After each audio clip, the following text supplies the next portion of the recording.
My name is Karen Suarez. I'm the Vice President of Collective Impact at the Making Hope Happen Foundation, and I support an amazing network of community members and our initiatives known as Uplift San Bernardino. I'm a first-generation daughter of Salvadoran immigrants, and what brought me to where I am today is very much an influence of my family.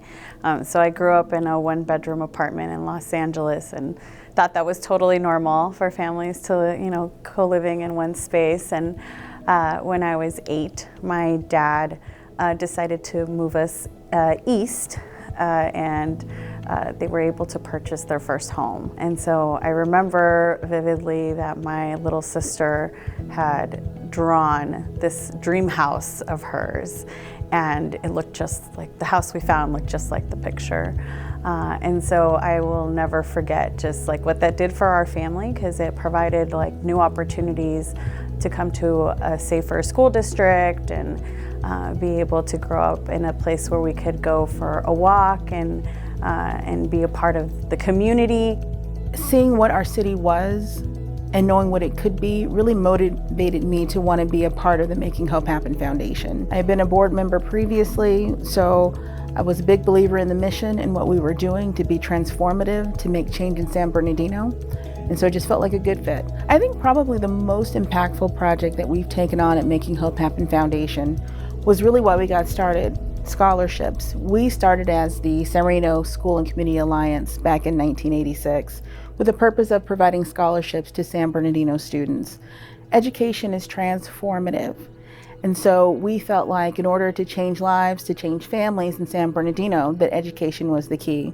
Being an African American and migrating from Louisiana, and the plight that my family was on and the things that we encountered by living in the South, it was very imperative for me to really truly make a difference in terms of my contributions, my efforts, and the services that I provided to the community. I am a servant leader, and I've always known that about myself. So giving back, making a difference, being an inspiration to others, have just always had an interest in who I am as a person. So when I learned that NHSIE was really providing a service to low to moderate income families, low to moderate income communities, and at the time, San Bernardino was slighted as being one of the hardest hit areas in terms of families losing their homes, not being able to afford homes. It was just very important to me. And oftentimes I've learned through the services that they provided that these people really could afford to buy a house. If they could pay rent, they could buy homes. They just didn't know, how do I get started? Can this really happen for me? Do I really make enough money? They didn't know that. And it was all because of a lack of education, lack of resources.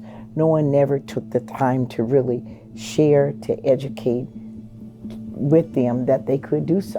And so I have a mouth, and I learned what they did.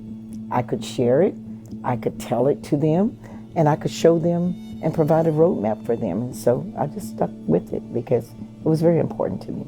My name is Caroline Johnson. I am the Housing Services Program Manager.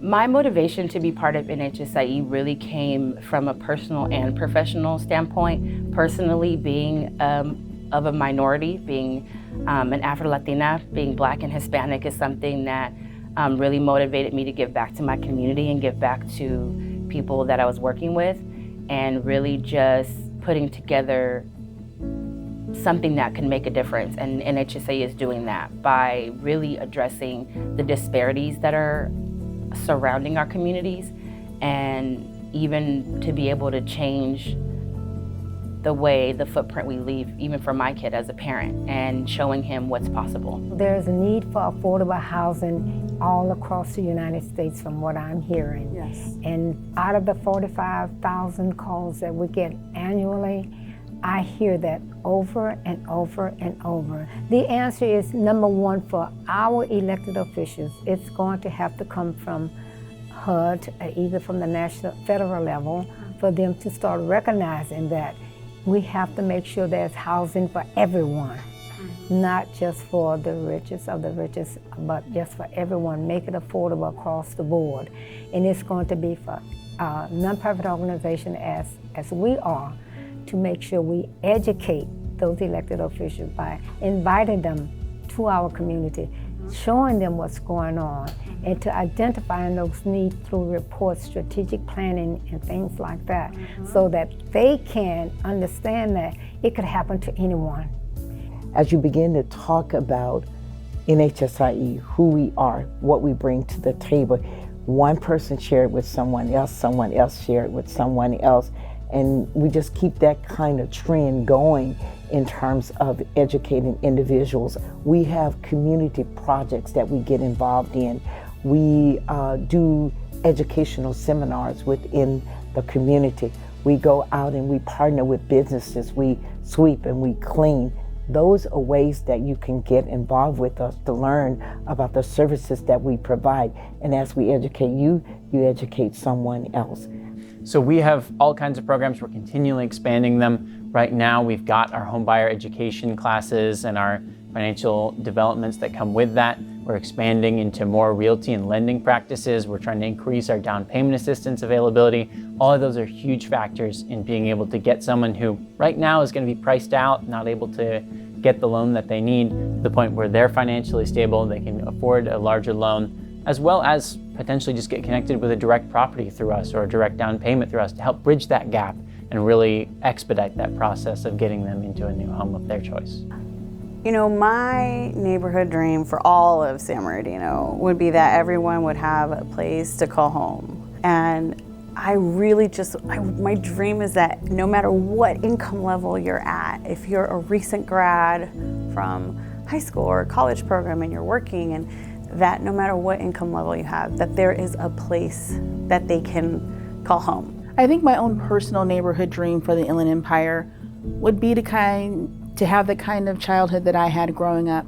My family wasn't rich, but we lived in a strong neighborhood where we knew all of our neighbors. We all supported each other. We all made sure that the neighborhood was safe and beautiful and supported.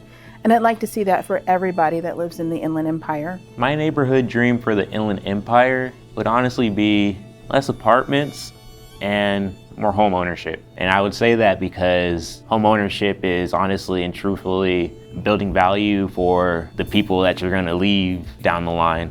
Like, you're gonna leave them a legacy. You can always have something to come home to that you know is yours.